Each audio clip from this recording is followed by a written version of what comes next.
Eagle எலக்ட்ரானிக்ஸின் AC மேலா. AC வாங்கினால் 3-சீட்டர் sofa free. Eagle electronics. தற்போது நம்முடைய இணைப்பில் மூத்த பத்திரிகையாளர் திரு தராசு ஷியாம் இணைந்திருக்கிறார். சார் வணக்கம். வணக்கம். நேற்றைக்கு ஆளுநரை சந்தித்து ஆட்சியமைக்க உரிமை கோரியிருந்தார். இன்னும் சற்று நேரத்தில் ஆளுநரை சந்திக்க இருக்கிறார் தமிழக வெற்றிக் கழக தலைவர் விஜய். என்ன வலியுறுத்துவார்? அடுத்தடுத்த நகர்வுகள் எப்படி இருக்கும்?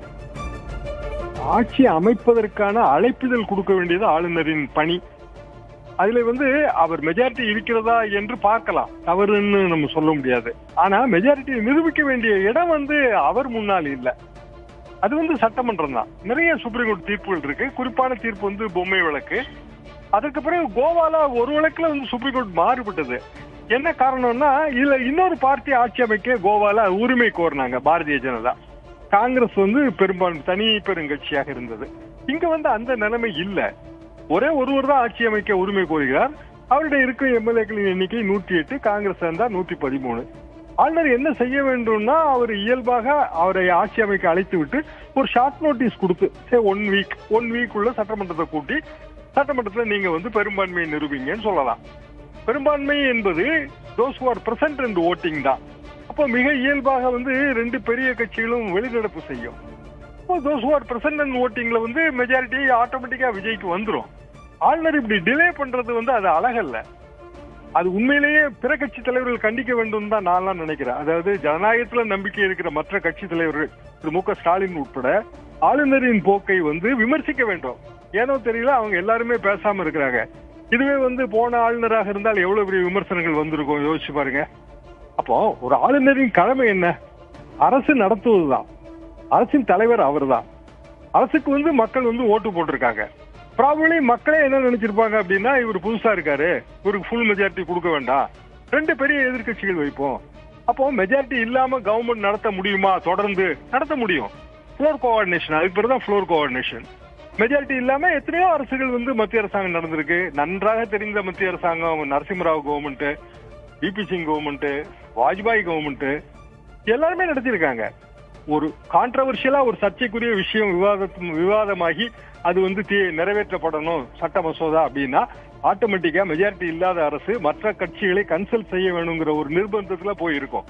ஜனநாயகத்துக்கு அது நல்லது தானே. தமிழ்நாட்டுக்கு புதுசு இந்த எக்ஸ்பெரிமெண்ட் நம்ம இது வரைக்கும் எடுத்தது இல்ல. காலம் மாறிட்டு இருக்கு. புதிய பரிசோதனை களங்களுக்கு நமது ஜனநாயகம் தயாராக இருக்கணும். ஆளுநருக்கு அதிகாரம் நந்தி மாதிரி முட்டுக்கட்டை போட்டு குறுக்க நிற்பது என்பது ஜனநாயக விரோதமான செயல். என்ன காரணமாக இருக்கக்கூடும் திரு தராசுஷாம்? பொதுவாக என்ன சொல்லப்படுகிறதுனா, காங்கிரஸ் 5 எம்எல்ஏக்களோட ஆதரவு அளித்தது பிஜேபிக்கு பிடிக்கல என்று சொல்லப்படுகிறது. ஆனா சிம்பிளி சுப்ரீம் கோர்ட்ல போய் மென்ஷன் பண்ணாலே சுப்ரீம் கோர்ட் இதை எடுத்துக்கிடும். ஏன்னா அவங்க தீர்ப்பு தான் அது. சுப்ரீம் கோர்ட் தீர்ப்பு தான் பொம்மை. மென்ஷன் பண்றதுக்கு ப்ராபபிலி விஜய் தரப்பு இப்பவுமே எதுக்கு அந்த உரசல் போக்கை கையாளணும்னு அவங்க அப்படி நினைச்சு கூட ஒதுங்கி இருக்கலாம். இப்ப இன்றைக்கு ஆளுநரை சந்திக்கும் போது விஜய் தரப்பு கண்டிப்பாக இந்த தீர்ப்புகள் எல்லாத்தையும் எடுத்துட்டு போவாங்க. நேற்றைக்கே கூட இரவு விஜய் தரப்புல சட்ட வல்லுநர் குழு அப்படி பார்த்ததாக நான் அறிந்தேன். ஆளுநருக்கு ஒரு கோபம் இருக்கலாம். அழைப்பு கடிதம் கொடுப்பதற்கு முன்பே பதவி ஏற்புக்கான அந்த விழா ஏற்பாடுகள் நடந்தது, அது தவறு. காரணம், மே 13ஆம் தேதி 1996 எல்லாம் கலைஞர் ராஜ்பவன்லயே பதவி ஏற்றுக்கிட்டாரு. ராஜ்பவன்லயே ஒரு பந்தல் போட்டு அங்கேயே பதவி ஏற்றுக்கிட்டாரு. பிரம்மாண்டமான ஏற்பாடெல்லாம் தேவையில்லை. கவர்மெண்ட்டுக்கு மெஜாரிட்டி இல்ல என்பது தெளிவாகவே தெரிகிறது. அப்படி இருக்கும்போது எதுக்கு பிரம்மாண்டமான ஏற்பாடோட ஒரு முதலமைச்சராக பதவி ஏற்கணும்? ராஜ்பவன்ல சிம்பிளா வைக்கிறதுல என்ன தப்பு இருக்கு? விஜய் மாற்று என்கிற ரீதியில் தானே இந்த அளவுக்கான வெற்றியை பெற்றிருக்கிறார். அப்போ ஆடம்பரத்தை எல்லாம் தவிர்த்து விட்டு மிக எளிமையாக பதவி பிரமாணம் என்ற ஒரு முடிவை எடுத்திருந்தால் இந்த ஒரு தர்ம சங்கடமான நிலை அவருக்கு ஏற்பட்டிருக்காது. ஆளுநர் அழைப்பு கடிதம் கொடுத்த பிறகு ஆளுநர் மாளிகையிலேயே பதவி பிரமாணம் எடுக்க வேண்டியதானே. 1985 எம்ஜிஆரே அப்படித்தானே எடுத்தாரு. பல உதாரணங்கள் இருக்கு. சரியான முறையில் அவருக்கு கைடன்ஸ் கொடுக்கலன்னு நான் நினைக்கிறேன். ஆனால் இன்று நேற்றைய டிஸ்கஷன்ல அந்த கைடன்ஸ் வழங்கப்பட்டிருக்கும். மூத்த சட்ட வல்லுநர்களோடு கலந்து ஆலோசித்ததாக நான் கேள்விப்பட்டேன். எனவே ஆளுநர் இதற்கு ஒத்துக்கொள்வார் என்பதுதான் என் கருத்து.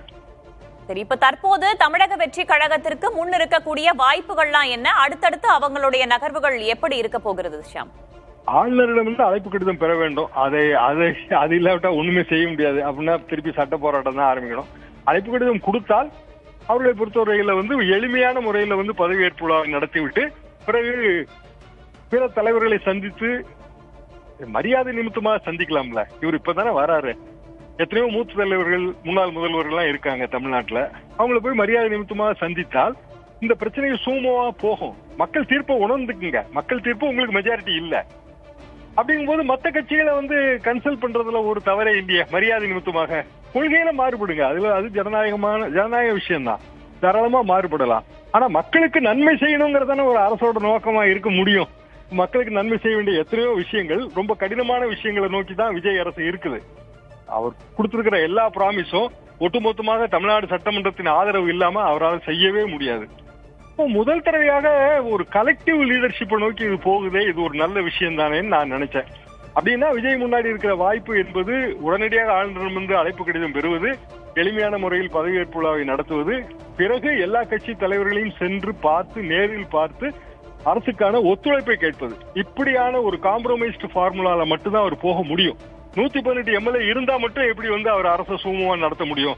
வேஃபர் தின் மெஜாரிட்டியில எப்படி நடத்த முடியும்? குறைந்தபட்சம் ஒரு 125 பேராவது இருந்தா தான் நிம்மதி பெருமூச்சை விட முடியும்.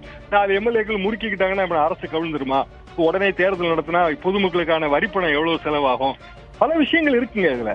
அப்போ இன்றைய தேதிக்கு எல்லா தரப்பையும் அரவணைத்து செல்லக்கூடிய ஒருவராக விஜய் இருப்பதுதான் அவருக்கும் நல்லது, தமிழ்நாட்டுக்கும் நல்லது. நன்றி திரு தராசு ஷியாம். இணைப்பில் உங்களுடைய கருத்துக்களை பகிர்ந்து கொண்டமைக்கு. ஈகிள் எலக்ட்ரானிக்ஸின் ஏசி மேலா. ஏசி வாங்கினால் 3 seater sofa free. Eagle electronics.